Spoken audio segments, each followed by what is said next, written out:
makadima reZimbabwe kusana zvekare pano pachivhitivhiti chenyu zimejidhiba tinenge tichikupa nyaya dzinenge dzichipisa zuva nezuva.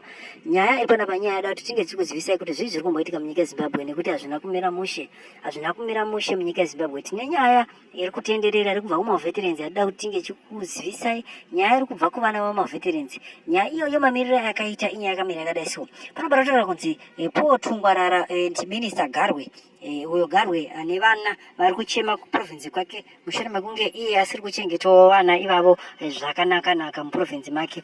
Right, nyaya iri ndeyapo Tungwarara naGarwe.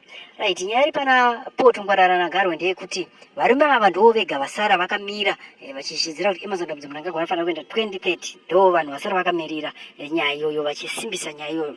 But according to Kozva vevana vamavheterenzi inonzi Children of Zimbabwe Veterans Association ringe achiti Paul Tungwarara and Minister Garwe are so far the two only men who have chosen to take the center stage to defend President Emazon Dambudzo Mnangagwa left, right and center.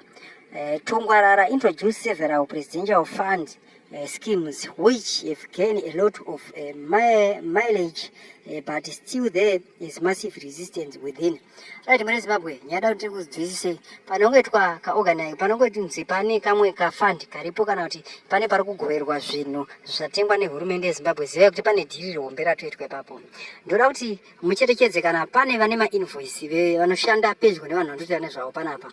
Da kuti muteretse mainvoice aya maprizes ezvinhu zvinotengwa nezvinhu zvinozopiwa vanhu zvakafanana here. Pane parohwa dhiri nevanhu varume vavo. Saka musafare henyu kupiwa zvishoma zvamuri kupiwa ivo vanhu vachiguta.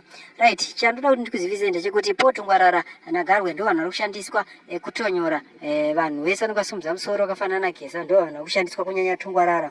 Ndiye munhu ari kumhanya.